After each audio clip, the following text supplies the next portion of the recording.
Ya. Bismillahirrahmanirrahim. Assalamualaikum warahmatullahi wabarakatuh.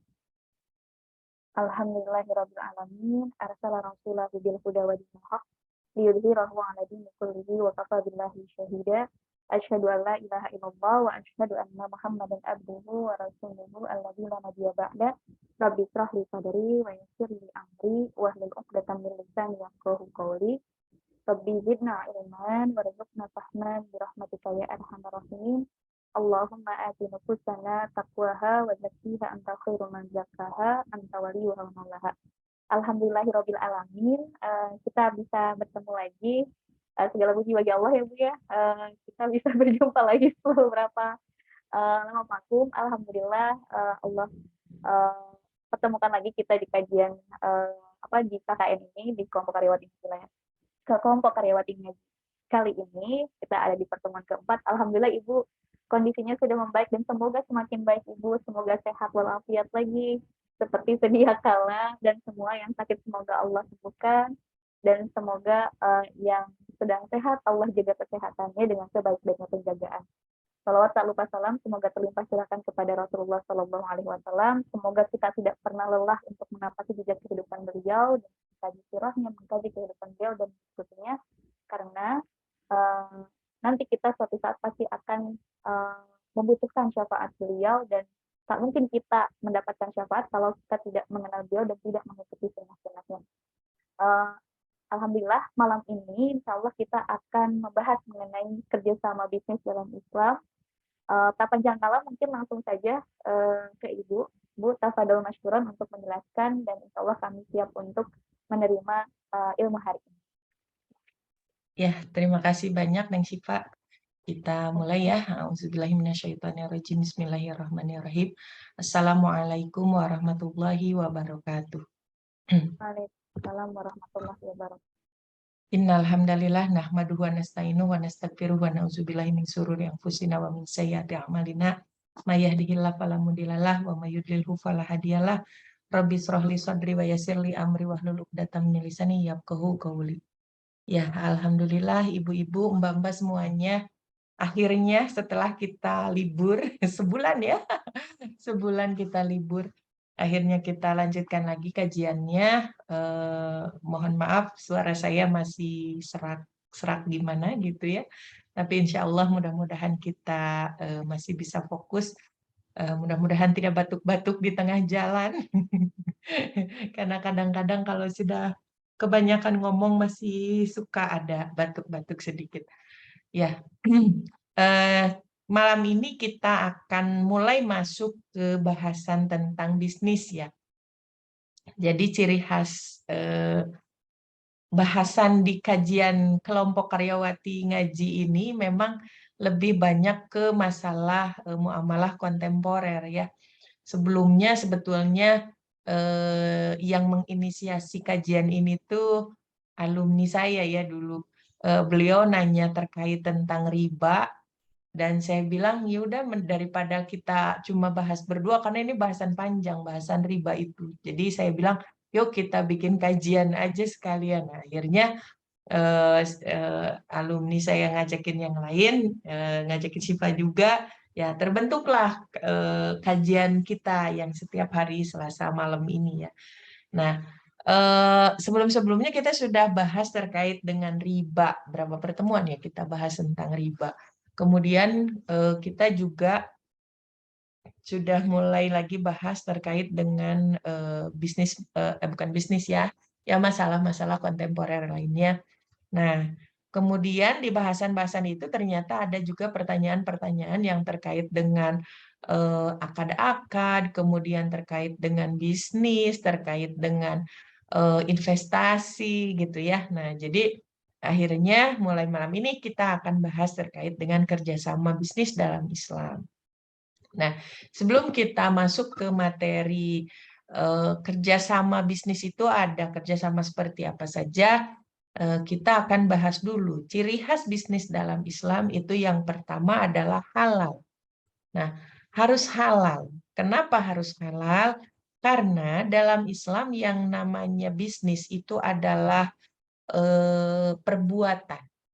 Yang namanya perbuatan itu terikat dengan hukum syara, gitu. Karena hukum asal dari apa namanya perbuatan itu adalah terikat dengan hukum syara. Berbeda dengan hukum asal benda. Al aslu fil asya al ibahah. Gitu, itu kaidah syaranya. Hukum asal dari benda itu adalah mubah. Jadi dasarnya semua benda itu adalah boleh. Dasarnya semua benda itu adalah mubah, hukum syara'nya. Nah, kecuali kalau ada dalil yang mengharamkan, gitu. Nah, jadi asalnya mubah ya akan haram kalau ada dalil khusus yang mengharamkan. Nah, sedangkan al-aslu fil af'al gitu ya, hukum asal dari perbuatan itu taqyid bi ahkami syar'i gitu ya, terikat dengan hukum syara. Nah, bisnis itu adalah salah satu jenis perbuatan. Maka setiap perbuatan apapun, mau bisnis, mau kita berumah tangga, mau perbuatan ngajar, mau ya dalam hal apapun, hukum asalnya adalah terikat dengan hukum syara. Maka eh, apapun yang kita lakukan harus dipastikan itu semuanya adalah halal, sesuatu yang memang diperbolehkan oleh Allah, gitu ya. Halal itu berarti semua hukum selain haram, gitu ya. Karena lawannya dari halal kan haram. Berarti semua hukum yang selain haram itu adalah halal. Nah, jadi dalam bisnis semuanya harus dipastikan dulu, gitu ya, bahwasannya apa-apa yang kita lakukan di dalam bisnis kita itu adalah sesuatu yang Allah memang perbolehkan, sesuatu yang halal. Nah, halal ini juga nanti akan kaitan dengan sesuatu yang sangat penting di dalam bisnis yang kadang kita sering abaikan, yaitu akad, gitu. Akad itu kan apa eh, sebuah apa ya istilahnya tuh eh, sebuah interaksi gitu ya antara yang di dalamnya ada ijab dan qabul, kemudian ada sigot, ada redaksi akadnya gitu ya yang akan menentukan halal atau haramnya sesuatu. Ibaratnya kayak gini.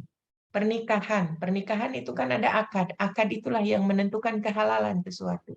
Begitupun harta. Harta kalau punya orang gitu ya, kemudian pindah ke tangan kita, kalau belum ada akad maka belum jelas harta ini halal atau haram. Tapi ketika sudah terjadi akad, itu akan menentukan halal atau haramnya. Misalnya, harta yang saya miliki, kemudian saya pindahkan harta saya ke tangannya Syifa, misalnya. Dengan akad eh, pemberian, gitu ya, hadiah. Maka harta yang saya berikan ke Syifa itu jadi halal, karena akadnya akad hadiah. Tapi kalau misalnya apa namanya tuh harta saya dipindahkan ke tangan Syifa, eh, tapi harta yang saya berikan ini adalah harta zakat misalnya. Sementara Syifa ini bukan termasuk 8 asnaf, gitu ya, bukan 8 golongan yang diperbolehkan untuk memakan harta zakat. Nah, maka walaupun di situ ada akad, saya kasihkan harta ini kepada Syifa, tapi karena hartanya adalah harta zakat dan Syifa bukan 8 asnaf yang boleh menerima zakat, maka akadnya apa tidak sah di situ, gitu ya. Jadi dalam dalam Islam itu akad itu ada 2, gitu ya. Ada 3 akad yang sah yang halal, kemudian ada akad yang batil, ada akad yang fasad. Nah, akad yang sah itu ya berarti yang halal, yang jelas sigot akadnya sesuai dengan hukum syara dan itu memang diperbolehkan dan menjadikan itu sebagai sesuatu yang halal.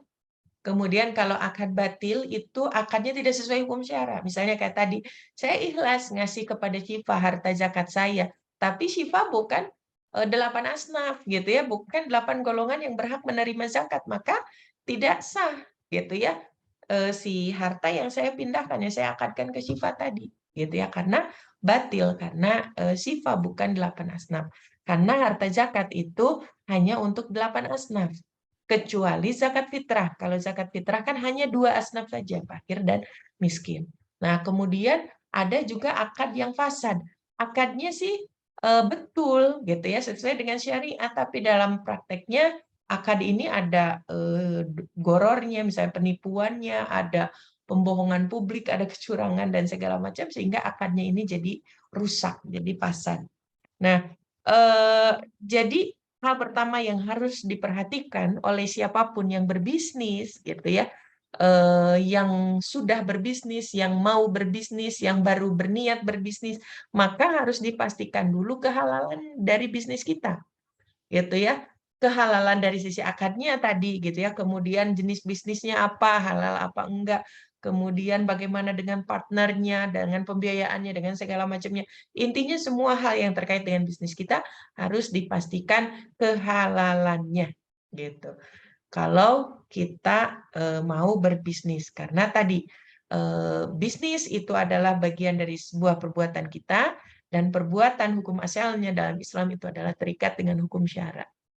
Nah, kehalalan ini juga akan terkait dengan keberkahan, gitu. Kalau bisnis yang kita jalankan itu haram, maka tidak akan ada keberkahan di dalamnya. Padahal visi seorang muslim, mau dia jadi pebisnis, mau dia jadi apapun, visi utama hidup kita itu kan mencari ridho Allah. Nah, kenapa kita harus mencari ridho Allah? Karena kalau Allah tidak ridho kepada kita, kita nggak akan dapat rahmat dari Allah, kita nggak akan dapat keberkahan dari Allah, sementara Allah itu Tuhan kita, gitu ya, pencipta yang sudah menciptakan kita, yang menggenggam seluruh alam semesta dan juga kehidupan kita, gitu ya. Allah satu-satunya yang bisa memberikan keberkahan kepada kita. Nah, maka kalau Allah tidak ridho dengan kita nggak akan dapat apa-apa, gitu. Maka syarat pertama gitu ya, untuk melayakkan diri supaya Allah ridho kepada kita adalah bagaimana kita menjadi pribadi-pribadi yang memang taat kepada Allah. Dan ini adalah konsekuensi dari keimanan kita. Dan ini sudah sering banget kita bahas gitu ya terkait dengan hal ini gitu. Maka ketika kita bicara bisnis dalam Islam, pastikan dulu semuanya halal gitu ya. Semua transaksi, semua dari mulai akad sampai intinya dari hulu sampai hilir bisnis kita, pastikan bahwasannya itu semuanya halal gitu ya, karena kehalalan ini akan terkait dengan keberkahan. Kenapa kita juga harus bicara keberkahan? Karena bisnis gitu ya, kalau dalam Islam itu ada satu nilai yang harus kita capai gitu ya, nilai perbuatan. Di dalam Islam itu ada materi terkait dengan nilai-nilai perbuatan. Ada 4 nilai perbuatan. Kalau dalam Islam disebutnya kimah gitu ya, nilai itu. Ada kimah materi, berarti nilai materi yang ingin kita capai. Kemudian ada kimah insaniyah, nilai kemanusiaan. Kemudian kimah hulukiyah, nilai akhlak gitu ya. Dan satu lagi kimah ruhiyah gitu ya. Jadi ada 4 nilai yang harus kita raih gitu ya, tergantung dari jenis perbuatannya apa. Nah, kalau kita bicara bisnis, maka kimah yang harus kita raih adalah kimah madiyah, nilai materi kalau dalam Islam. Maka kalau kita bicara nilai materi, salah satunya kita akan bicara terkait dengan harta. Dan kalau kita bicara harta, maka kita akan bicara syariat, kita akan bicara keberkahan. Kenapa kita kalau bicara harta harus bicara harta yang berkah? Karena kata Allah, kalau kita punya harta yang tidak halal alias haram, maka tidak ada keberkahan di dalamnya. Kalau harta kita ini haram, kalau kita sedekahkan tidak akan jadi amal jariah, kalau kita simpan harta itu hanya akan jadi persengketaan, kalau kita meninggal harta ini hanya menghantarkan kita kepada neraka, gitu ya. Dan kalau ditinggalkan untuk ahli waris hanya akan jadi persengketaan bagi ahli waris kita. Gitu. Itu harta yang haram. Maka sangat penting bagi seorang muslim ketika dia ingin berbisnis, pastikan semua terkait dengan bisnisnya dia dari hulu sampai hilir itu adalah halal gitu ya, karena ini syarat pertama kita akan memperoleh keberkahan dari Allah gitu ya. Jadi sebelum kita masuk kerjasama bisnis dalam Islam itu ada apa saja, ya kita akan bicara dulu rambu-rambu gitu ya, bisnis dalam Islam itu seperti apa. Nah, jadi ingat kata kuncinya halal dan berkah. Oke, kita masuk ke materi inti dari tema kita malam ini, yaitu kerjasama bisnis. Nah, kerjasama bisnis di dalam Islam ini melingkupi dua topik gitu ya. Pertama, kerjasama bisnis yang terkait modal dan pengorganisasian. Yang kedua, kerjasama bisnis terkait dengan supply and demand dari barang dan jasa yang akan kita bisniskan gitu. Nah, tapi yang akan kita fokuskan pertama adalah terkait dengan kerjasama bisnis yang pertama, yaitu terkait modal dan organisasi. Nah, kerjasama bisnis di dalam perihal permodalan dan juga pengorganisasian bisnis ini ada yang khususnya terkait dengan modal gitu ya. Ada yang sifatnya ini mandiri, ada yang sifatnya ini kerjasama. Jadi bisnisnya mandiri ya udah berarti cuma kita doang gitu ya. Dan bisnis yang melibatkan orang lain gitu ya, yaitu sifatnya ini kerjasama. Nah, yang akan kita bahas adalah pengenalan dari yang ini, yang blok yang pertama ini. Nah, saya pen. Oke. Nah, jadi ini ya yang akan kita fokuskan di pembahasan kita malam ini.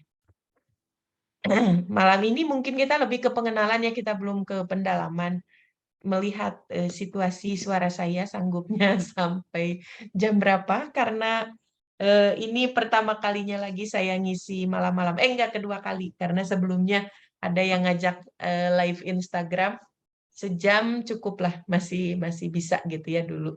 Suaranya masih agak-agak stabil. Nah, oke, sekarang kita bicara dulu terkait pemodalan yang sifatnya ini mandiri. Jadi modal yang bisnisnya ini kita tidak bekerja sama dengan orang lain. Nah, jenis-jenis pemodalannya itu dari mana saja?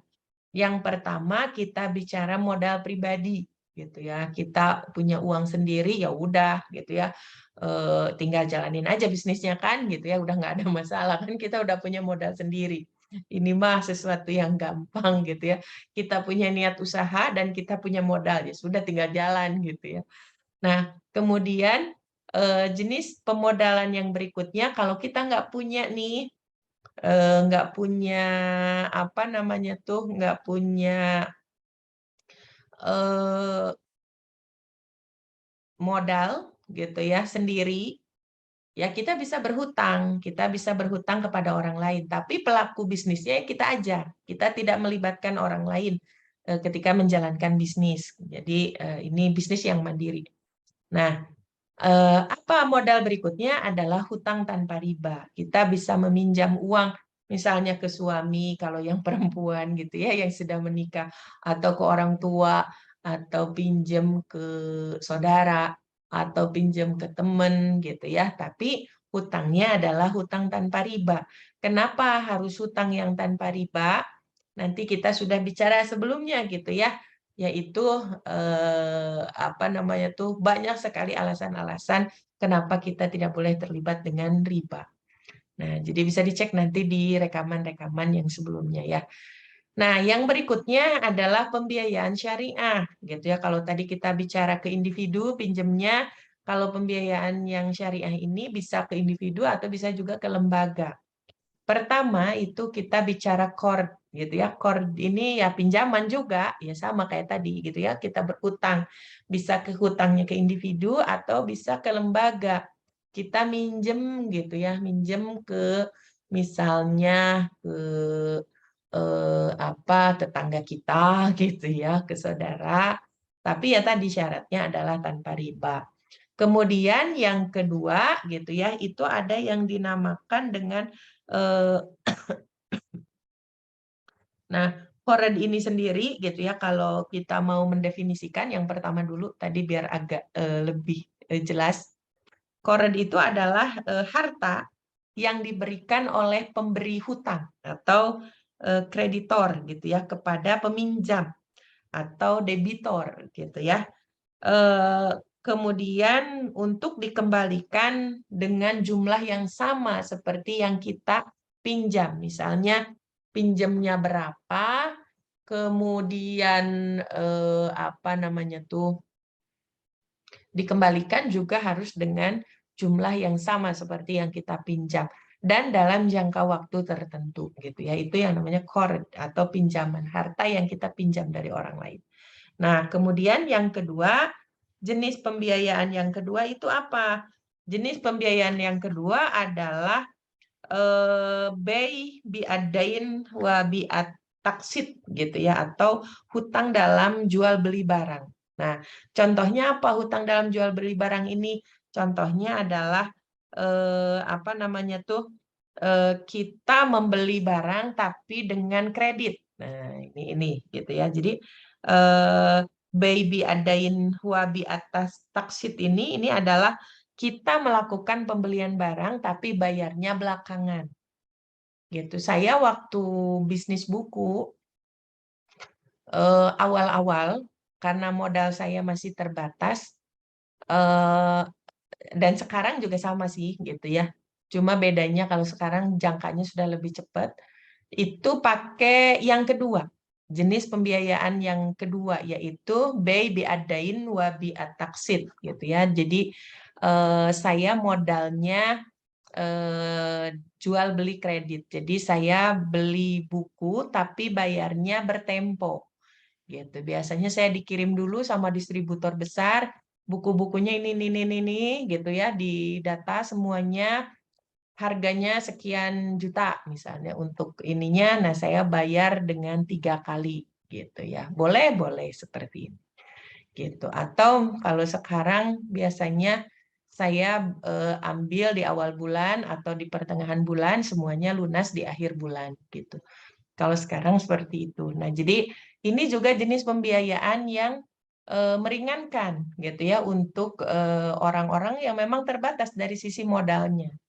Kan kalau pengennya ya di awal gitu ya, kita mau bisnis buku ya udah kita bayar semuanya di awal gitu ya, tinggal jual-jualin gitu kan. Nah, tapi kalau modalnya terbatas, kita bisa memakai skema yang kedua. Nah, kemudian pembiayaan yang ketiga adalah rohen. Nah, apa itu rohen? Ini sudah kita bahas di materi yang sebelumnya. Rohen itu adalah kita berhutang tapi dengan jaminan atau gadai lah kalau istilah kitanya. Kalau bedanya dengan yang qard, qard itu kita berhutang tapi tanpa jaminan apapun. Jadi ngutang-ngutang we gitu ya. Kita tidak menjaminkan apapun. Nah, kalau rohen kita berhutang tapi hutangnya dengan jaminan. Misalnya saya butuh eh, hmm, modal 100 juta. Saya punya mobil misalnya.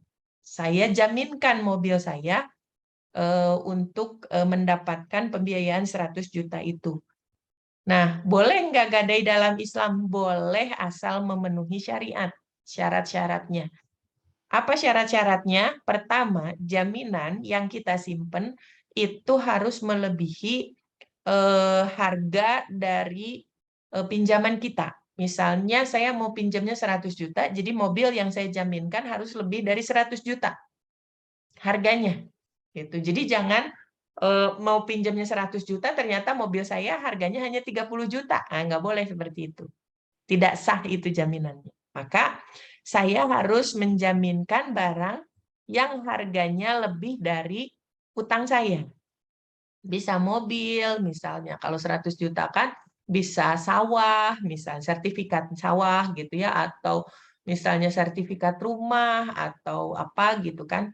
Nah, itu yang syarat yang pertama, si jaminan kita harus melebihi itu. Kemudian yang kedua, kita harus memenuhi ya kita harus ada jangka waktu yang ditetapkan. Misalnya, saya pinjam 100 juta, saya kembalikan dalam jangka waktu 1 tahun. Terus ketika dalam jangka waktu 1 tahun ini belum kebayar semuanya, gimana nih? Belum bisa nih saya bayar nih 100 jutanya. Maka kita bisa mengajukan perpanjangan. Kalau misalnya perpanjangan tempo, boleh nggak saya perpanjang sampai setengah tahun berikutnya gitu.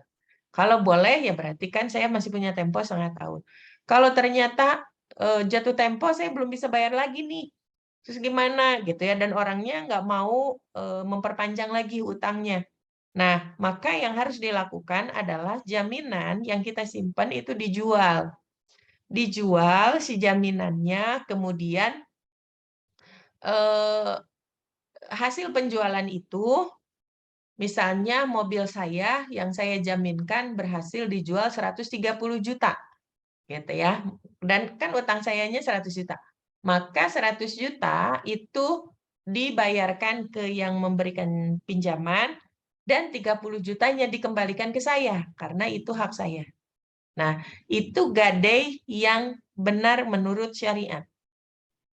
Gitu. Jadi kalau prakteknya tidak seperti itu berarti batil. Ada sesuatu yang salah di situ. Maka tidak boleh kita melakukan pinjaman gadai ke tempat yang seperti itu. Gitu ya. Jadi yang pertama syaratnya jaminannya harus melebihi hutang yang kita pinjam. Yang kedua jatuh temponya kita itu tepati.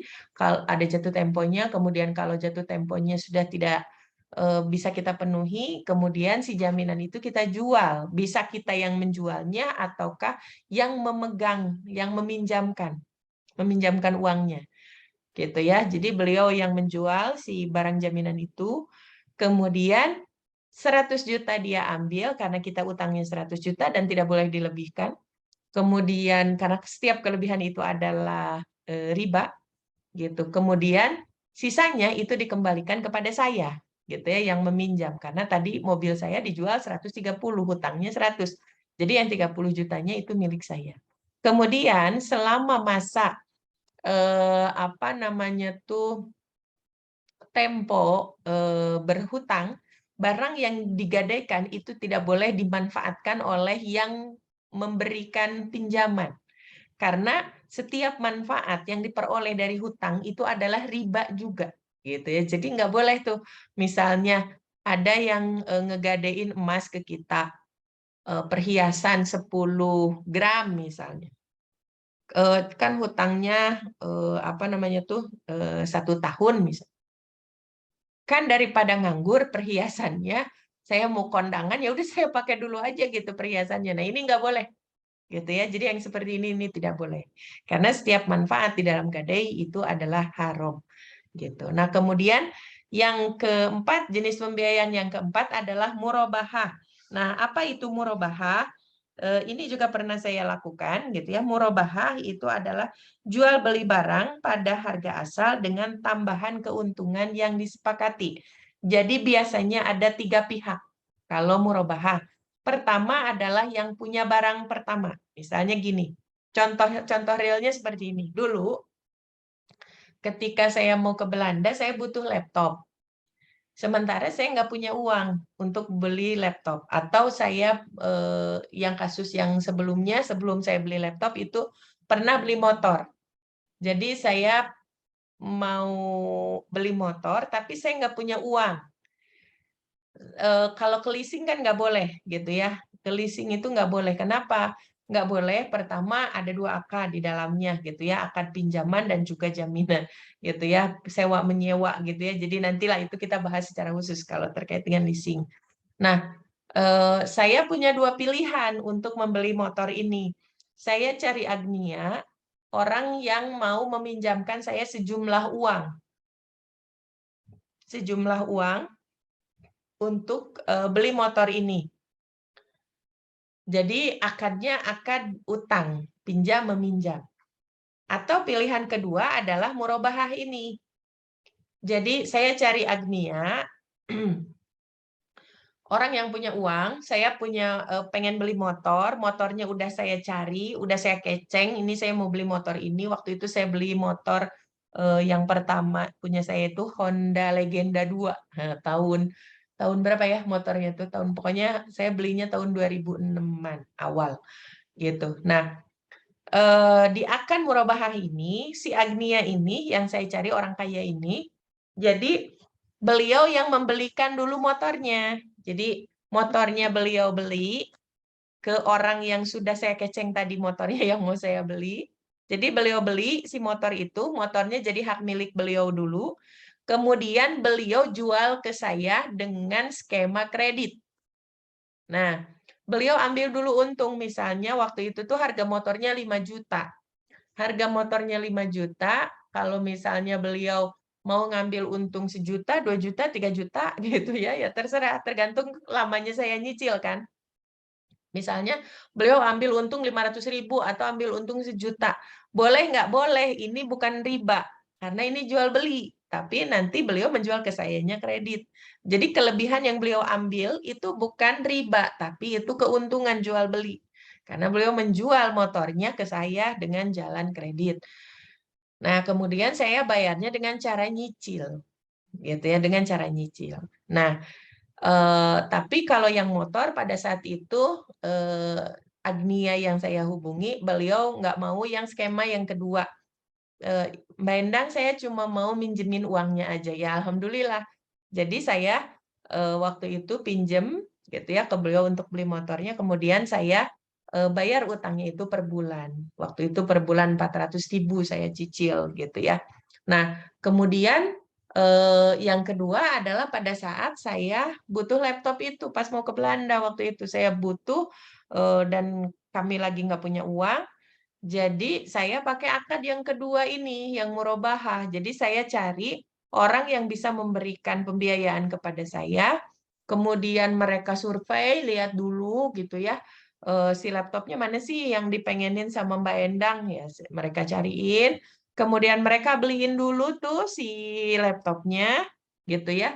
Kemudian dijual ke saya dalam bentuk kredit gitu ya. Jadi saya cicil kredit. Misalnya harga laptopnya 5 juta, kemudian mereka ngambil untung 1 juta misalnya. Dan keuntungan itu dibicarakan dengan apa namanya tuh dengan disepakati kedua belah pihak, baik itu penjual yang kedua gitu ya, karena kan penjual pertama yang jual laptop yang pertama gitu ya, kemudian penjual yang kedua itu yang berhubungan langsung dengan saya gitu. Nah, di dalam murabahah yang harus diperhatikan, ini ada syarat gitu ya, syarat syahnya murabahah. Yang pertama adalah harga awal ini harus jelas bagi pembeli yang kedua ini. Pembeli yang kedua itu apa? Pembeli yang mau menjual kredit ke saya. Jadi antara pembeli yang pemilik laptop, kemudian pembeli yang pertama, apa namanya tuh, pembeli yang kedua dengan yang pertama, pembeli yang pertama itu yang mau minjemin ke saya, pembeli yang kedua itu saya. Nah, ini saya harus tahu harga aslinya si barang itu tuh berapa. Jadi si pembeli yang pertama yang mau ngasih kredit ke saya harus menjelaskan. Jadi ada kwitansinya nih. Ini saya sudah belikan nih laptopnya. Sekarang kita bicarakan keuntungan yang mau saya ambil berapa. Jadi kita diskusi tuh antara saya dengan yang mau ngasih pinjaman itu. Nih harga dasarnya 5 juta. Saya kalau dari saya menawarkan keuntungan yang mau kami ambil itu 1 juta misalnya. Jadi saya jual 6 juta si laptopnya ke Mbak Endang. Mbak Endang mau nyicilnya berapa lama? Saya bilang misalnya 6 bulan gitu ya. Saya cicil dalam waktu 6 bulan. Nah, berarti kalau sudah disepakati harganya, oke, boleh keuntungan 1 juta gitu. Ya udah, berarti deal tuh, deal-dealan, oke, sudah deal, berarti saya tinggal nyicil selama jangka waktu 6 bulan. Itu yang namanya murabahah. Ini pemodalan untuk usaha yang mandiri. Jadi kitanya sendiri, kita nggak kerjasama dengan orang lain ketika menjalankan bisnis. Jadi kita murni sendiri. Jadi bisa dengan modal pribadi, dengan hutang tanpa riba, atau kita mengajukan pembiayaan. Nah, pembiayaan syariah ini bisa ke individu atau ke lembaga, tapi harus memenuhi syarat-syarat yang sesuai dengan syariat. Gitu. Bagaimana kalau ke lembaga keuangan? Nah, ini yang agak meragukan kalau lembaga keuangan. Jadi harus didetili dulu, ada yang boleh, ada yang tidak boleh. Misalnya, boleh nggak mengajukan pembiayaan kayak yang murabahah tadi misalnya, tapi ke lembaga keuangan. Nah, kalau misalnya lembaga keuangannya ini kan dia harus membeli dulu tuh barangnya kan? Barangnya harus dibeli dulu. Kalau uang yang dipakai membeli oleh lembaga keuangan itu adalah uang miliknya, maka sah. Tapi kalau uang yang dipakai untuk membeli adalah uang nasabah, kemudian diatasnamakan oleh lembaga keuangan, maka tidak sah karena itu uang nasabah, bukan uang lembaga keuangannya. Kecuali kalau lembaga keuangannya hanya sebagai administrator.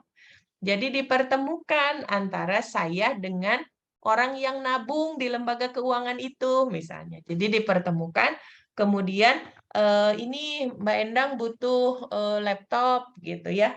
Nah, laptopnya tuh seharga sekian dan yang nasabah-nasabah yang nabung uangnya sekitar segitu itu adalah uang si A misalnya. Nah, maka si A ini dipertemukan dengan saya, gimana mau nggak murabahah dengan Mbak Endang? Kata si lembaga keuangannya teh, oh iya boleh. Nah, berarti si lembaga keuangan di sini hanya sebagai administrator gitu ya, hanya sebagai perantara saja. Di situ boleh gitu. Jadi harus didetili memang gitu ya. Itu untuk pemodalan mandiri. Sekarang kita masuk ke yang kerjasama. Nah, bagaimana kalau yang bisnisnya ini dijalankan tidak oleh satu orang? Kalau tadi kan bisnisnya bisnis mandiri, kita hanya sendirian atau misalnya hanya keluarga aja gitu kan, tidak melibatkan orang lain gitu ya, hanya sendirian saja kita melakukan bisnis itu. Nah, bagaimana kalau apa namanya tuh bisnisnya ini kerjasama dengan orang lain gitu ya? Kita bukan cuma kita yang berbisnis, tapi melibatkan pihak luar. Nah, kerjasama seperti ini kalau dalam Islam itu dikenal dengan istilah syirkah, gitu ya, syirkah atau kerjasama. Nah, ada 5 alternatif bentuk kerjasama, gitu ya, terutama tadi kan kita bicara modal ya, modal dan juga pengorganisasian. Ada 5 nih, gitu ya, 5 jenis syirkah. Yang pertama adalah syirkah inan. Apa itu syirkah inan? Syirkah inan ini adalah kerjasama di antara dua badan. Maksudnya dua badan ini dua orang gitu ya, dua orang gitu ya, dengan masing-masing mereka membawa harta. Misalnya saya dengan siapa nih yang hadir? Kita lihat dulu partisipannya. Misalnya di sini dengan Bu Iis. Nah, saya mau kerjasama dengan Bu Iis. Saya punya modal 1 juta. Bu Iis punya modal 1 juta.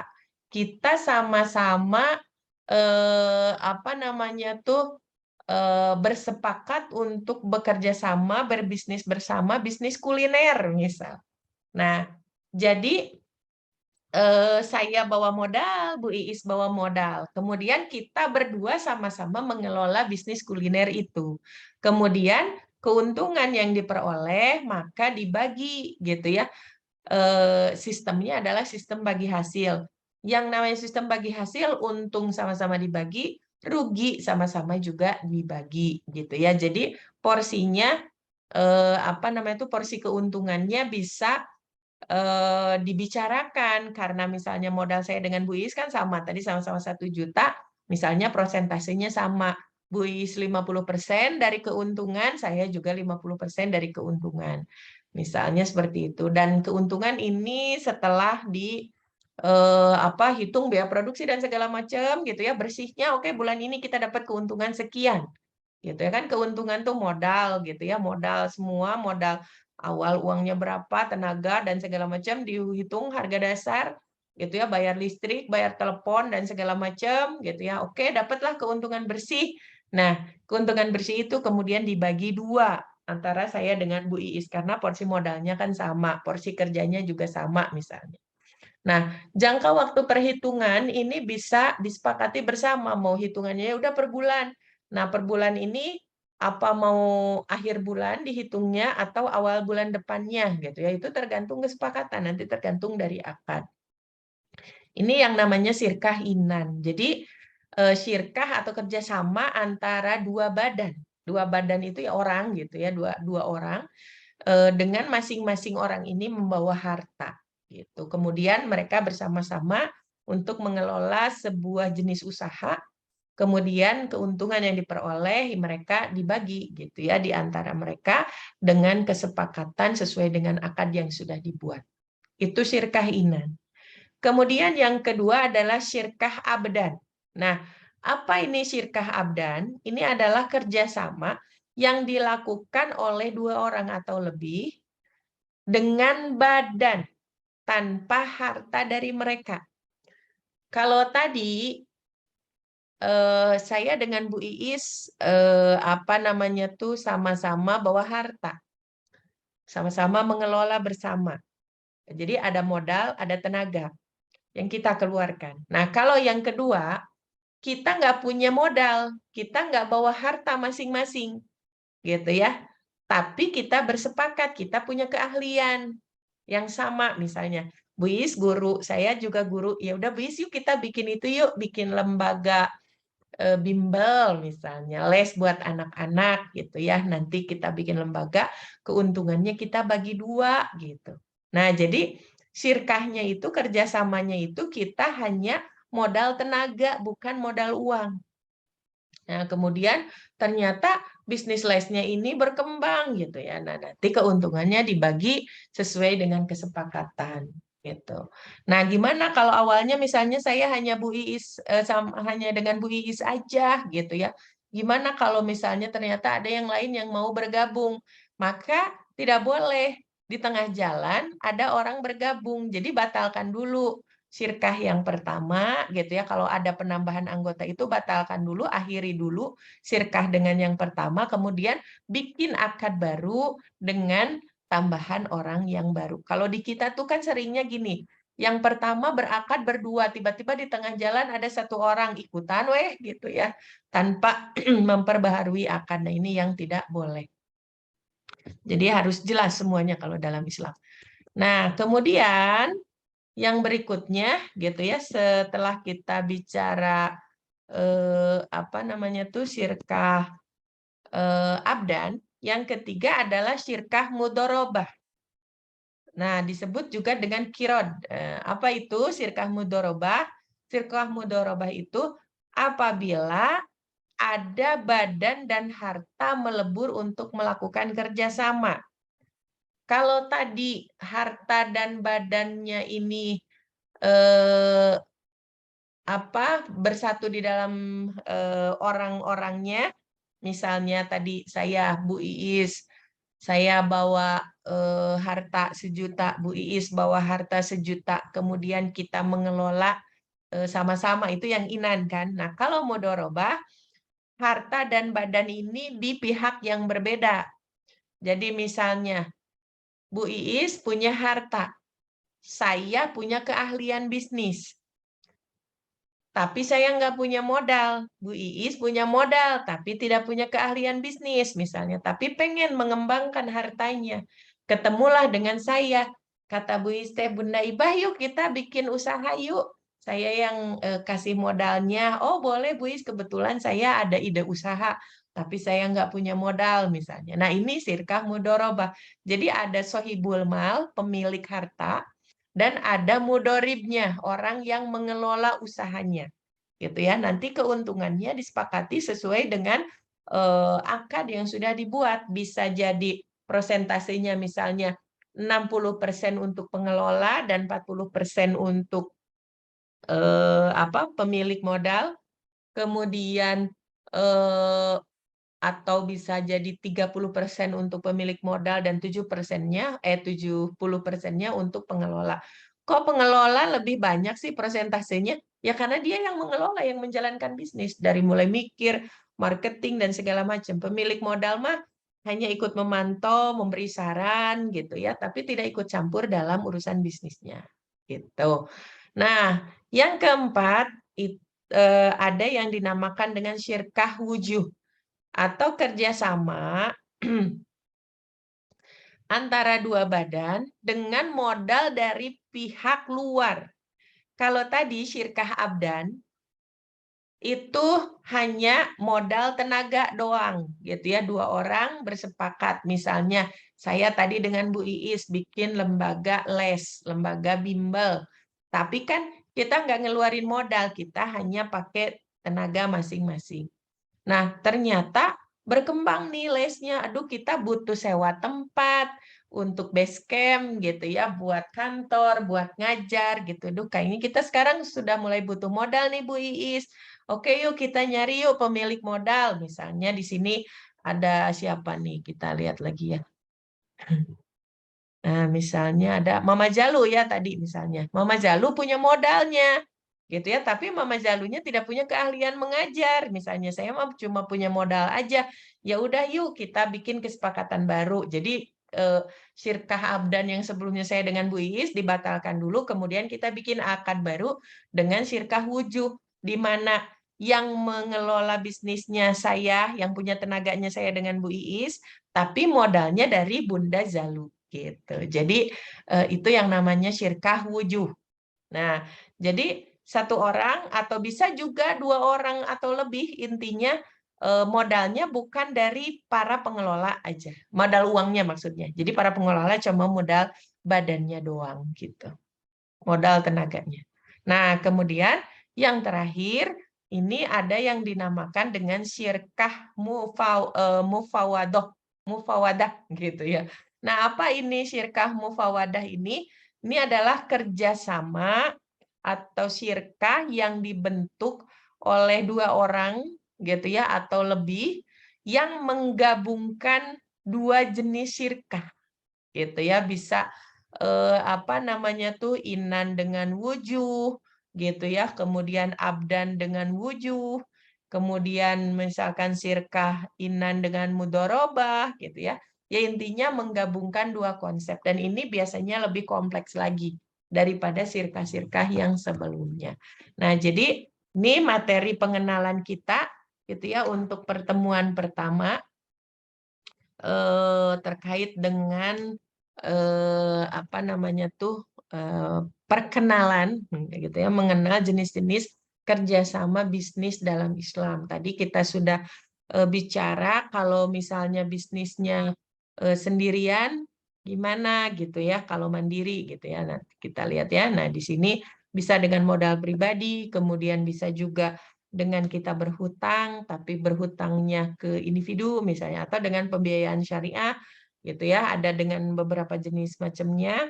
Nah, kemudian ada juga bisnis yang kita kelola bukan hanya sendiri gitu, tapi melibatkan orang lain gitu ya. Jadi ada 5 jenis alternatif kerjasama untuk permodalannya atau untuk apa namanya tuh usahanya gitu ya. Ada syirkah inan, syirkah abdan, kemudian syirkah mudorobah dan syirkah wujuh serta gabungan dari beberapa syirkah yang tadi gitu ya. Mangga kita tidak berlama-lama dulu karena masih pemanasan ya. Mudah-mudahan suara saya masih bisa terdengar dengan jelas. Silakan saya kembalikan lagi ke Neng Syifa. Mangga Neng Syifa. Ya, betul khairan kasiran Ibu. Ini sudah agak terpantik. Masya Allah ya, ternyata memang dalam Islam itu semuanya terlingkup dengan syariat Islam dan Islam itu ternyata memang mengatur berbagai hal dan seluruh aspek kehidupan itu diatur. Salah satunya adalah kerjasama di dalam bisnis pun diatur dalam Islam. Gimana caranya biar kita tetap sesuai dengan aturan Allah agar tadi tercipta keberkahan. Gitu ya. Karena kan kalau yang dicari kita keberkahan, ya apalagi gitu ya. Dan kita harus memastikan bahwa bisnis yang kita jalani pun adalah bisnis yang berkah, yang nanti menghantarkan ke banyak kebaikan-kebaikan. Salah satunya adalah bagaimana nanti kita bisa mudah menuju surganya Allah dan mudah ketika dihisab oleh Allah. Nah, tanpa berpanjang kalam lagi, mungkin bagi ahwat fillah yang memiliki pertanyaan, tafadhol mashkuron, silahkan bisa raise hand, atau mau langsung open mic juga silahkan. Belum ada. Tiba boleh Bu nanya Bu? Boleh, boleh, boleh. Bu berkenaan dengan tadi jenis modal mandiri kan ada 3 ya, ada modal pribadi, hutang tanpa riba, dan pembiayaan syariah. Dan dari pembiayaan syariah itu ada salah satunya rohan, di mana itu kan menggunakan sistem gadai ya Bu ya.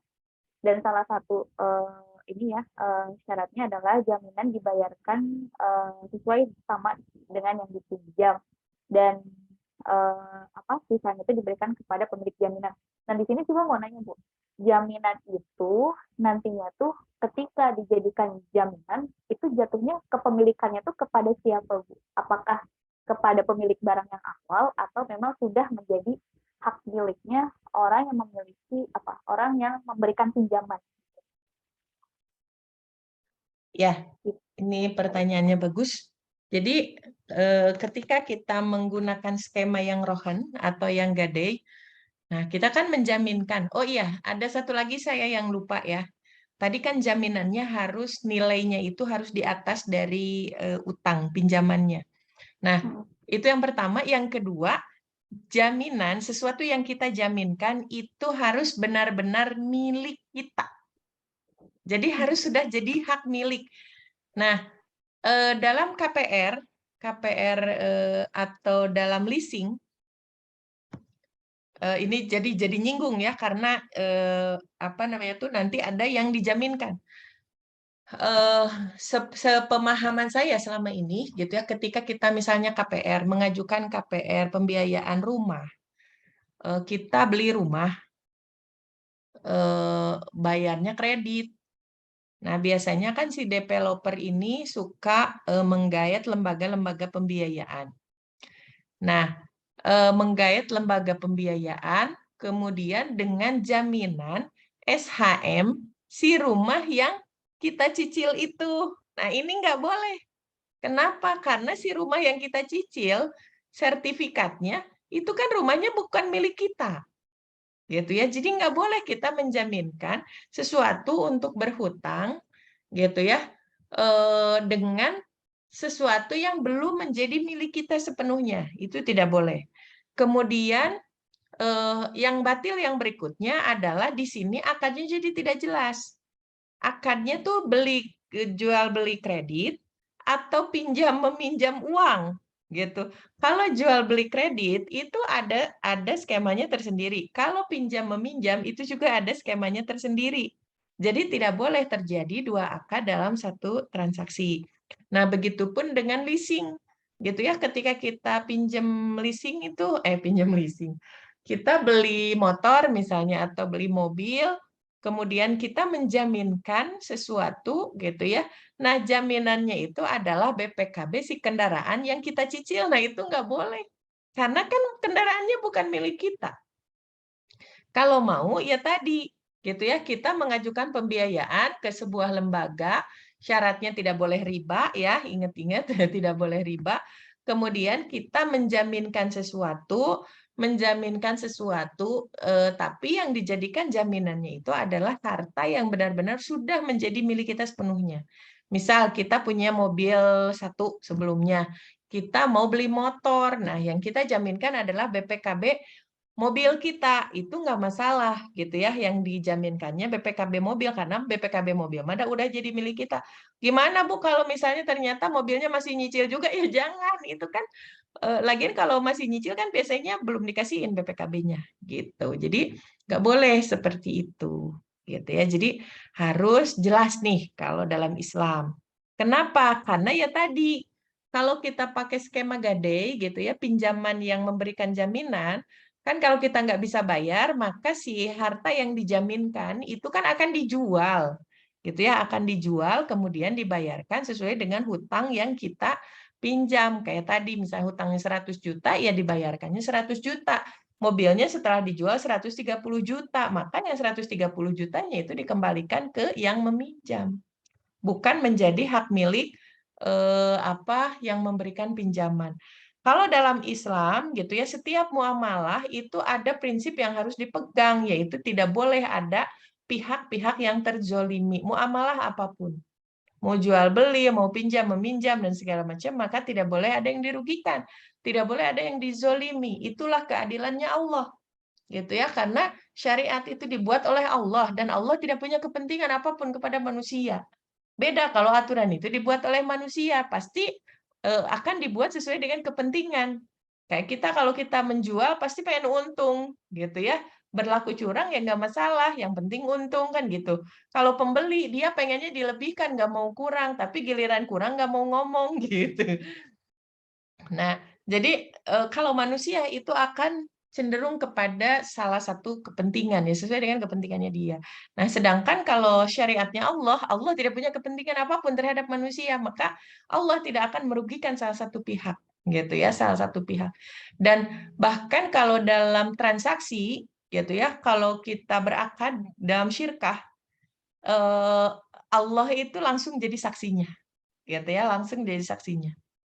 Seperti itu. Nah, kemudian gimana kalau kita menggunakan akad yang rohen, akad yang apa namanya tuh yang gadai, kan ada barang yang kita gadaikan. Nah, itu status kepemilikan si barang itu milik siapa, walaupun disimpan di tempat pegadaiannya. Tetap kepemilikannya itu kepemilikan si yang meminjam uang, walaupun disimpan sementara di situ. Gitu ya. Bisa sertifikatnya aja, bisa dengan barang-barangnya gitu. Kalau zaman dulu tuh ya disimpan sama barang-barangnya gitu. Ya, jadi kepemilikannya tetap kepemilikan si yang meminjam, kecuali kalau sudah jatuh tempo kemudian dijual, ya beralih kepemilikannya ke yang beli. Kemudian uang yang dimiliki oleh yang jual, yang meminjam utang, kemudian kita bayarkan 100 juta ke yang menggadaikan itu, ya berarti yang 100 juta itu baru berpindah kepemilikan kepada yang menggadaikan. Begitu yang saya pahami, Neng Sipa ya. Baiklah, khairan kasiran Ibu. Jadi Ya, lebih Mbak Yaki. terjelaskan lagi barang itu tetap dimiliki oleh orang yang meminjam. Alhamdulillah dari sini ada yang mau ditanyakan atau didiskusikan lagi, tafadhol masykuran bisa langsung open mic atau mau respon juga tafadhol atau via chat juga nggak apa-apa. Ya, via chat belum ada juga.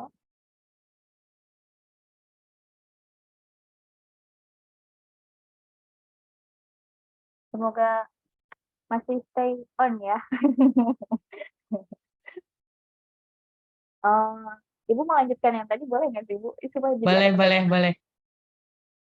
Bukan ditempatkannya itu barang pinjamannya itu kan di tempat yang meminjamkan ya Bu ya. Nah, kalaulah barangnya itu adalah barang asli, misal mobil, kemudian karena didiamkan gitu mobil itu terjadi kerusakan Bu. Nah itu kalau kerusakan kayak gitu, berarti tetap yang nanti akan bertanggung jawab adalah orang yang meminjamkan itu ya Bu, orang yang menerima pinjaman itu ya Bu ya, atau bagaimana Bu? Sebentar. Apa saya keliru ya? Status kepemilikannya. Soalnya kalau ada kerusakan itu yang di pihak penggadai. Jadi maksudnya harus amanah menjaga apa barang yang dijaminkan. Makanya biasanya kalau untuk kayak barang-barang yang rentan, kan tadi nih nggak boleh memanfaatkan barang yang digadaikan. Kalau misalnya ternyata jaminannya ini barang yang mudah rusak, kalau tidak dipakai, maka di situ boleh dan itu bukan termasuk riba, gitu ya.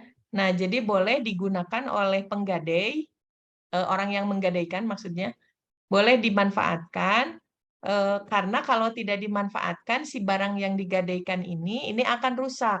Nah, terus gimana kalau pas dimanfaatkan ada kerusakan? Ya yang menggadaikan itu yang memanfaatkan si barang gadai itu yang harus mengganti kerusakan itu gitu.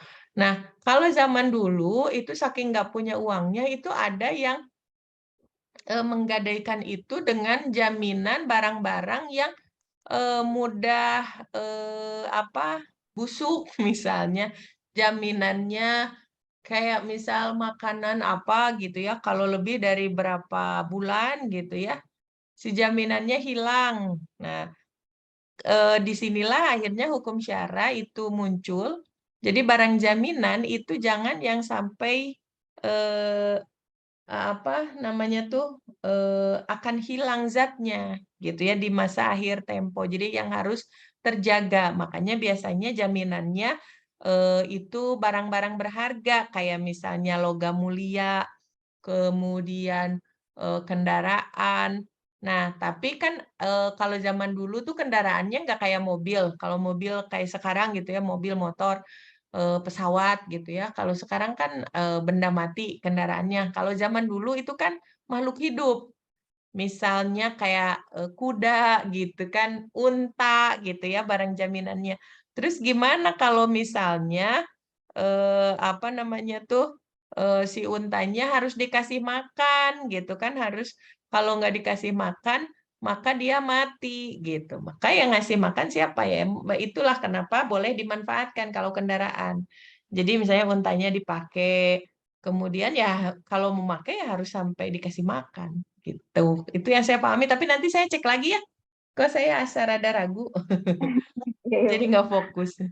Nanti saya cek lagi untuk si jaminan si Rohan ini ya, kepemilikannya. Terus gimana kalau misalnya ternyata tadi ya, pemeliharaan dan segala macam. Ya, nanti saya cek Kecelakaan. lagi untuk minggu depan ya. Iya, Nanti setiap saya minggu insya jelaskan Allah. lagi PR saya. Iya, Bu. Ini kelahiran kasihan. Ya, Wak Alhamdulillah Yaki. kita. Mungkin di sini ada yang mau ditanyakan. Teh Dira nih pengusaha. Ya, nih pebisnis kita. Iya, ya. Em, ada yang mau didiskusikan lagi ya, Watisila? TVB mungkin sudah hadir, TVB. Atau masih di jalan jangan-jangan. Ya, jangan-jangan masih ya. Ya, ya mungkin belum ada lagi, Bu. Sebenarnya Ya. kita ada lagi, Bu, yang mau didiskusikan. Mungkin dititip aja buat minggu depan biar nanti bisa ditanyakan lagi. Ya, Insya Allah nggak atau ada. lagi pada merenung. Oh, iya. Aduh, gimana ya? Saya udah terlanjur gitu. Ya, apa-apa itu ditanyakan aja. Nanti kita bahas. Ada Bunda Zalu udah open cam. Bunda Zalu mau bertanya, Bunda. Oh iya, Assalamualaikum. Iya Bu, Waalaikumsalam warahmatullahi wabarakatuh. Gimana, Bun? eh, bukan kerja sama ya mungkin. Kan saya ADT itu apa sih, punya peternakan ya. Nah, peternak, jadi saya nitip barang, nitip kambing gitu kan, dia ini kambing. Nah, saya nggak bikin perjanjian apa-apa, cuman ya saya niatnya ya sok aja lah beli kambing diurusin gitu. Jadi nanti kalau kambingnya ada anaknya, si anaknya itu nanti sepotong-sepotong gitu, Bu. Oh, sepotong paroan. Nah, Nanti kambingnya dipotong atuh. jadi nanti ditaruh gitu. Misalnya misalnya pas ngelahirin dapatnya 2, berarti 1 ewang. Nah, kalau misalnya pas 1, ya udah mungkin saya ngobrol sama adik saya teh misalnya, ini mau yang ngurus dulu atau buat bunda dulu? Kata saya teh, ya udahlah kasih aja buat yang ngurus, kan saya nggak ngeluarin lagi uang untuk bayar dia ngarit atau apa, nggak usah Bu gitu. Jadi paro apa ya gitu ya, paro apa ya namanya kalau itu ya, gitu. Nah jadi saya sama ade itu ya udah lepasin aja, jadi saya sekarang udah itu kambing teh, gimana ade saya aja lah yang ngurus gitu, saya nggak ini gitu, nggak nanyain, nggak gimana, ya pokoknya yang penting baik-baik aja gitu. Saya cuman bilangnya, biar asal tiap tahun mudah-mudahan bisa kurban aja lah gitu kata saya, kalau untungnya ada gitu Bu. Nah itu gimana Bu? Sah enggak atau gitu, nggak ada apa ya, nggak ada mikir-mikir yang lain atau apa gitu Bu? Nggak Ya. ada artinya, iya. Ya. Langsung aja ini, Neng Sipa. Iya, Bu, apa-apa, Ibu. Ya. Ini yang sering kali terjadi di antara kita. Gitu ya. Jadi seringkali kita menyepelekan masalah akad. Nah, jadi catatannya untuk Bunda Zalu yang pertama adalah perbaiki tuh akadnya, perjelas. Nah, di kita itu kadang kelemahannya begitu, kayak misalnya akad pinjam meminjam uang. Kadang kita tuh nggak bikin juga tuh akadnya, gitu ya. Cuma di WA gitu ya, atau cuma secara lisan, ada sama saudara ini, masa meniku kudu make hitam di atas putih gitu kan. Kadang kita tuh suka mikir kayak gitu ya. Padahal nggak boleh, kalau dalam Islam mah semuanya harus rapi. Administrasi itu rapi, pencatatan itu rapi, dan ini juga yang catatan buat saya pribadi gitu ya, karena saya pun belum bisa mengamalkan itu semua gitu. Kadang kayak misalnya saya ada yang beli buku atau beli apa gitu ya di usaha saya yang lain misalnya. Ya udah, kadang-kadang apalagi kalau saya lagi kambuh gitu ya, short term memory saya lagi bermasalah, ya udah lupa siapa yang minjem gitu ya. Untungnya yang berlangganan ke saya tuh orang-orang yang amanah. Tiba-tiba, "Teteh, saya mau bayar buku." Terus saya yang bingung, "Oh, emang punya utang ya?" Gitu ya. "Oh iya, boleh deh, boleh," kata saya begitu. Nah, yang parah itu kalau misalnya ternyata yang ngutangnya dia lupa, apa namanya tuh, terus sayanya juga lupa. Ya udah, jadi akhirnya tuh ingat-ingatnya tuh nanti misalnya tahun kapan gitu ya, baru si yang ngutangnya baru inget, pas lihat fisik bukunya misalnya, ternyata saya belum bayar loh buku ini ke Teteh. Terus nanya, "Teh, dulu tuh bukunya berapa ya harganya?" Aduh, ya nggak tahu, saya juga udah lupa gitu ya. Nah, ini salahnya di kita tuh. Jadi seringnya kita tuh tidak pernah mencatat akad-akad yang seperti itu. Jadi ya udah akhirnya kita melanggar hukum syara semuanya gitu ya. Akhirnya saya kalau sudah kayak gitu saya sudah lupa, beliau juga lupa, akhirnya kalau saya sih memilih amannya, udah saya putihkan aja ya. Jadi saya nggak akan nagih nanti di akhirat gitu ya. Kita memohon ampun sama-sama sama Allah karena saya juga salah gitu ya, saya juga nggak nyatet gitu pastinya berapa gitu ya. Kadang ada tuh yang kayak gitu, pernah saya juga, punya reseller gitu ya. Beliau itu dapat musibah, jadi si uang uang untuk harus dari pelanggannya udah dapet, kemudian ke sayanya belum bayar gitu ya, karena uangnya kepakai karena beliau punya musibah. Nah, kemudian beliau janji, "Nanti ya dikembalikannya kalau saya udah punya uang." "Ya, santai aja," kata saya teh, "saya kasih kelonggaran, kapanpun, bisanya, silahkan dibayar." Nah, Eee, beliau itu catatannya rapi, tapi nyatetnya di HP, bukan di buku. Suatu hari HP-nya teh rusak dan nggak hidup lagi. Jadi semua catatan utangnya beliau ke saya itu Hilang. hilang dan saya pun nggak nyatet parahnya itu gitu ya, saya juga nggak nyatet. Dan saya pun udah ganti HP gitu kan, beliau biasanya suka kirim, "Ini ya daftar hutang saya." "Oh iya," gitu. Nah gitu, kadang-kadang kan kita tuh suka nggak rapi gitu ya, nggak nge-backup data gitu. Jadi saya ganti HP juga ya udah hilanglah catatannya. Nah beliau juga rusak HP-nya, ya sudah. Kata saya teh, "Udah saya putihkan aja, da kumaha deui daripada, apa namanya tuh, saya nagih ke beliau, saya juga nggak tahu berapa," gitu ya, beliau juga nggak ingat gitu ya berapa hutangnya ke saya, hanya hafal kisarannya, atau kalau saya ya silahkanlah seingatnya beliau gitu ya, karena beliau yang nyatet, seingatnya beliau berapa, kurang lebihnya kita saling memutihkan, udah kayak gitu. Nah, itu yang seringnya kita tuh lalai di situ gitu, ketika bisnis teh tara nyatet gitu ya, perhatian kita untuk hal-hal yang detail secara administratif itu kadang kurang diperhatikan ya, termasuk yang masalah akad. Nah, ini juga yang saya sering bilangin ke suami saya gitu ya, kadang ada proyekan nih sama temennya misalnya, ada proyekan, "Yah, akadnya gimana? Nggak tahu, yang penting kerja dulu." Nah, itu sih yang salah, kata saya nggak boleh kayak gitu. Jadi yang penting kerja dulu, nanti, apa, gimana-gimananya nanti seininya nggak boleh, harus antarodin. Kalau dalam Islam tuh kalau kita bertransaksi harus saling ridho, gitu ya, makanya pentingnya ada akad. Nah, begitupun Mama Jalu, ini akad nitip kambing tuh gimana gitu ya, harus harus jelas tuh akadnya walaupun sama adik sendiri. Terus nanti kalau misalnya, akad nitipnya tuh sampai kapan, kemudian, nanti sistem bagi hasilnya kayak gimana gitu kan.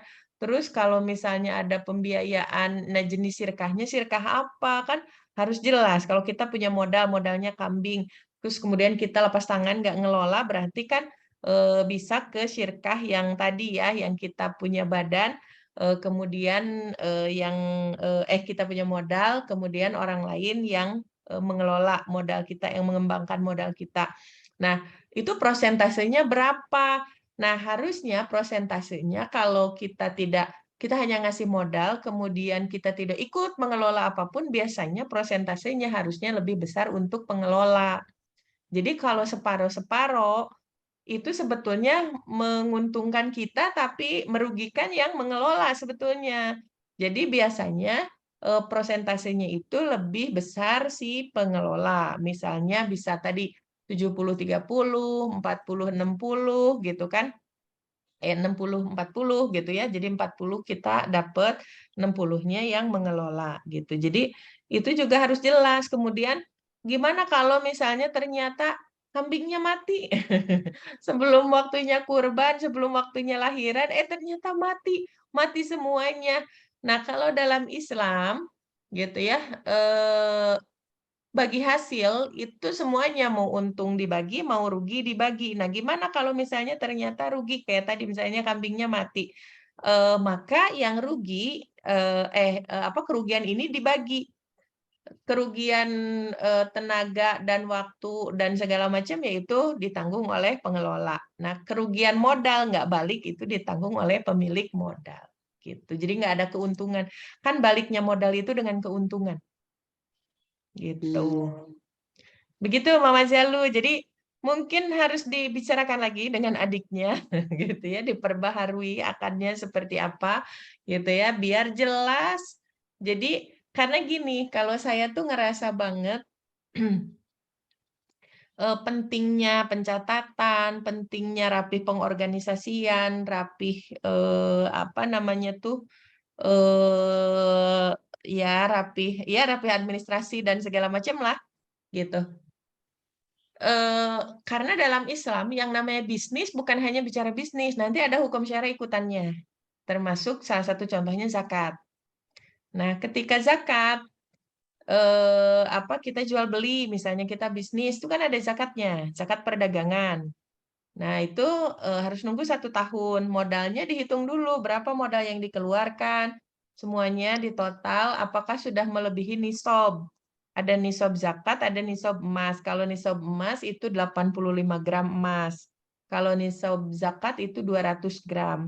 Nah, terus gimana sekarang kalau dulu perbandingan harga emas dengan perak itu 7:10 ya. Jadi mau pakai nisab zakat, mau pakai nisab zakat, mau pakai nisab emas maupun mau pakai nisab perak itu harganya sama. Tapi sekarang perbandingan emas dan perak itu kan jomplang banget ya, gitu ya. Emas yang meroket harganya sementara perak itu murah. Nah, maka untuk kehati-hatian gitu ya, ada para ulama yang menyarankan pakai nisab perak. Jadi lebih baik kita tunaikan zakatnya dengan menggunakan nisab perak. Kalau misalnya ternyata modalnya sekarang nisab perak tuh berapa sih? 200 gram. 1 gram perak tuh berapa sekarang? Taruhlah 20.000 misal. Tapi kayaknya nggak sampai 20.000 ya, 11.000 atau berapa gitu ya. 1 gram peraknya itu. Nah, misalnya kali 200. Berarti kalau 20.000 kali 200, 2 kali 2, 4 ya. Sekitar segituan. Atau berapa sih harga perak? Soalnya diinget-inget tuh sekitar 7 jutaan kayaknya. 200 kalau 7 juta tuh 35.000 berarti ya. Sekitar segituan mungkin. Ya, anggaplah segitu. Kalau misalnya nisab perak itu sekitar 7 juta. Berarti modal kita nih, misalnya kita beli kambing, kambingnya itu 2. 1 kambing itu 3,5 juta misal. Tapi anak kambing mah nggak sampai segitu ya. Kan kalau kambing biasanya anaknya belinya ya.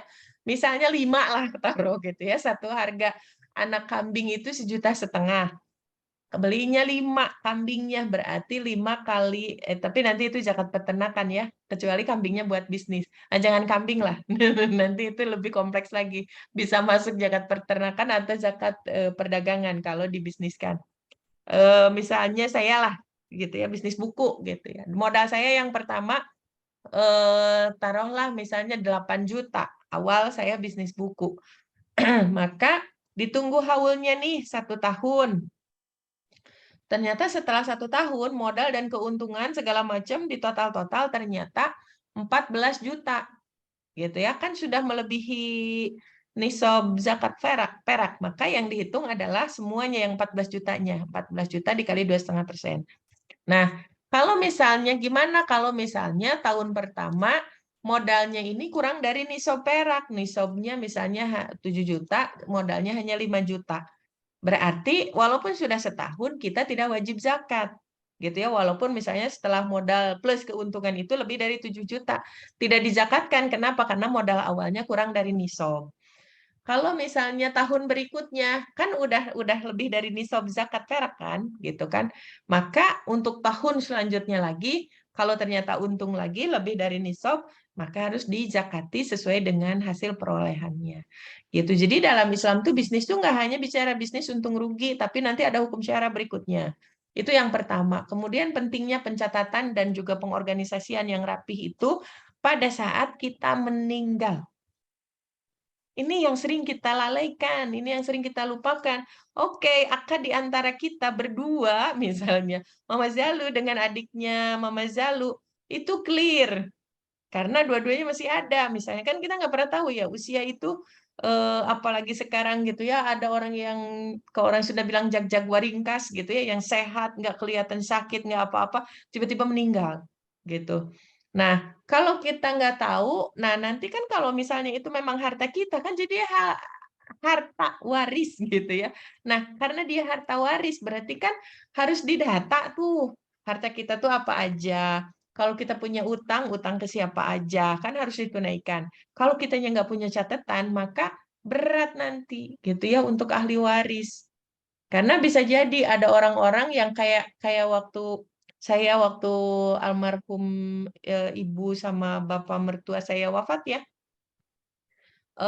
Almarhumah itu meninggal bulan Juli. Nah, waktu sebelum almarhumah pas bulan Agustus akhir, tiba-tiba ada yang nagih arisan.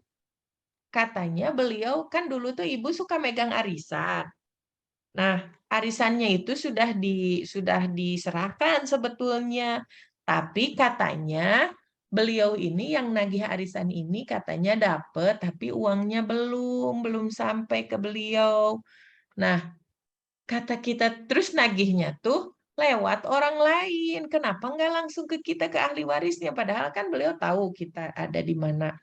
Nah, terus sebelum ibu wafat, kan beliau tuh pernah ke rumah ketemu sama ibu. Kenapa nggak bilang sama ibu waktu itu? Kan kalau bilang sama ibu waktu itu kan kita juga jelas ya, karena ibu itu nggak pikun. Ibu mertua saya tuh nggak pikun. Jadi hilang kesadarannya itu hanya 3 jam pada saat sudah diambil sedikit-sedikit nyawanya ya. Nah, hilang kesadarannya hanya itu. Tapi sebelumnya ingatannya masih bagus gitu ya, dan beliau itu rapi sekali catatannya. Nah, memang di situ di catatan buku arisan itu belum ada tuh tulisannya kan, kalau yang lain tuh tanggal sekian diserahkannya. Nah, si bapak ini tuh nggak ada tuh catatannya yang nagih itu. Tapi kami sendiri tidak bisa memastikan kan ibunya udah nggak ada. Kemudian nggak ada saksi juga yang lain. Apa namanya tuh? Eh, Ketika beliau nagih, terus kenapa? Padahal beliau kan tahu ibu meninggalnya bulan Juli. Kenapa nggak awal-awal pas bulan Juli nagihnya? Ini udah bulan Agustus akhir gitu ya, baru Agustus sampai September gitu waktu itu tuh. Baru nagih gitu kan. Nah, kita kan jadi bingung lah, kita tuh apa gitu. Terus nanya ke temennya ibu yang paling dekat juga, dah saya juga nggak tahu udah dikasih apa belum gitu. Tapi masa iya sih Bu Iyo gitu, karena ibu mertua saya tuh orangnya memang terkenal rapi gitu, apalagi kalau udah megang uang umat gitu ya, uang orang tuh sangat hati-hati beliau itu. Nah, tapi kan posisi kami sebagai ahli waris juga tidak bisa memastikan apakah memang udah dibayarkan ataukah belum. Kan yang namanya orang serapih-rapihnya orang, kalau memang sudah lupa ya lupa aja gitu kan, bisa jadi ibu juga ada kesalahan walaupun kemungkinannya kecil gitu ya, karena saya tahu banget karakter ibu mertua saya. Nah, tapi kita nggak bisa yakin juga kalau ibu sudah membayarkan. Jadi akhirnya kami bilang, ya sudah berapa hutangnya, kami bayar aja. Kalaupun misalnya ternyata benar ibu belum bayar, kami bayar sekarang untuk meringankan hisabnya ibu kelak di akhirat. Tapi kalau misalnya ternyata ibu bayar dan beliau yang lupa, ya sudah itu urusannya beliau. Saya bilang begitu. Tapi tolong dipulihkan nama baik ibu, karena jadi rame, jadi kesannya tuh kayak ibu mertua saya nahan uang orang nggak dibayarin gitu arisannya. Nah, saya nggak suka gitu, nggak sukanya karena saya tahu karakter ibu mertua saya kayak gimana. Tolong pulihkan lagi kalau misalnya ternyata beliau yang lupa. Lagian kenapa nggak langsung ke kami gitu, ke ahli warisnya, kenapa harus lewat ke orang, jadi kan jadi rame. Akhirnya ibu-ibu jadi rame gitu ya, teman-teman arisannya di masjid juga jadi rame. Lah kenapa jadi begini? Saya bilang gitu. Nah, ini pentingnya gitu ya, pencatatan yang rapi dan pentingnya ada saksi. Jadi dalam Islam itu setiap akad itu selalu ada saksi. Jadi saksi-saksi itulah yang nanti akan bersaksi gitu. Jadi apakah sudah tertunaikan ataukah belum si akad-akad itu. Ya, jadi pentingnya itu kepentingannya pertama kalau kita bicara hukum syara yang lain misalnya kayak zakat. Kemudian yang kedua adalah ketika ya tadi Allah memanggil kita atau Allah memanggil partner gitu ya bisnis kita gitu. Seperti itu. Baik Bu, terima kasih. Jazakillah khair. Ya, wa yakin Mama Zalu.